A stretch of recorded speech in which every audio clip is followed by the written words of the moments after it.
안녕하세요. 엄마의 순간을 응원합니다. 마미랩의 마미입니다.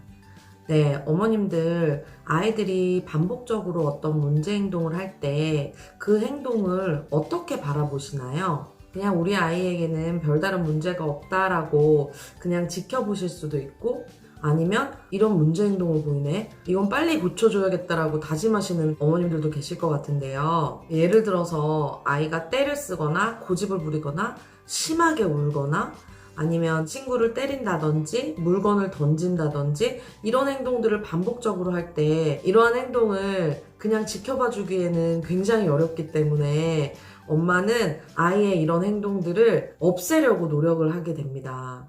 라디오의 볼륨을 줄이듯이 아이의 문제 행동을 꺼버리려고 노력하게 되는 것 같은데요. 아이를 달랠 때도 있지만 야단을 치거나 아이의 행동을 제압하는 것으로 그 행동을 사라지게 하려고 노력을 하게 되는데요. 만약에 그것이 또 내 마음대로 되지 않았을 때는 심리센터를 찾아가기도 하고 주변의 엄마들에게 어떻게 하면 좋을지 이런 고민들을 털어놓으면서 문제를 해결하려고 많이 노력하게 되는 것 같은데요. 그런데 이러한 노력에도 불구하고 아이의 문제 행동이 사라지지 않는 이유는 무엇일까요? 네, 이것을 조금 이해하기 쉽게 설명하기 위해서 아이의 관점과 엄마의 관점으로 나누어서 한번 이야기해 보도록 할게요. 먼저 아이의 관점에서는 내가 어떤 행동을 했을 때 엄마가 그 행동에 대해서 있는 그대로 받아들이는 것이 아니라 자꾸 그 행동을 통제하려고 하고 억압하려고 하면 엄마는 나를 있는 그대로 수용하지 않아. 엄마는 나의 있는 그대로의 모습을 사랑하지 않아. 라는 인식을 가지게 됩니다. 내가 하는 어떤 행동들마다 제약이 따른다면 자유로움을 억압받게 되고 아이들의 자유롭고 싶은 마음은 지속적으로 표출될 수밖에 없거든요. 그러다 보니까 나는 엄마에게 있는 그대로 사랑받고 싶어 라는 그 마음속의 욕구가 행동으로 떠오르게 되는데 어른들의 관점에서 이 행동을 보면 문제 행동을 반복하고 있는 것처럼 보이거든요. 그런데 아이는 문제 행동을 반복하고 있는 것이 아니라 엄마, 내 마음 좀 알아줘요. 나 그냥 자유롭게 해주세요. 라고 엄마에게 호소하고 있는 것인지도 모르겠습니다. 네, 그렇다면 이번에는 엄마의 관점에서 한번 이야기를 나눠볼까요?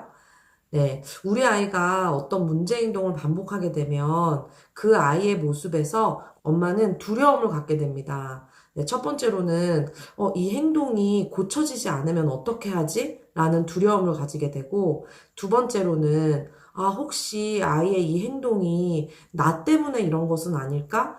내가 아이를 잘못 육아해서 우리 아이에게 이런 행동이 나타난 것은 아닐까? 라는 그런 두려운 마음이 생기게 되는데요. 엄마가 그런 두려운 생각들을 반복해서 하다 보면은 그 두려움은 점점 더 커지고 엄마가 그런 두려운 마음에서 아이를 훈육하다 보면 아이에게도 그 두려운 마음이 그대로 전달되기 때문에 아이의 행동은 쉽게 고쳐지지가 않는 것인데요. 엄마는 두려움으로 아이를 훈육하고 아이는 있는 그대로의 모습을 사랑받고 싶고 이 두 가지 마음이 대치되면서 이러한 순환의 고리가 계속적으로 반복되는 경우들을 많이 볼 수 있는데요. 아이의 어떤 문제 행동에 집중하여서 이 행동을 고치려고 하기 전에 혹시 이것이 나의 두려움 때문은 아닌지 잠시 멈춰서서 생각할 시간을 가지셨으면 좋겠어요.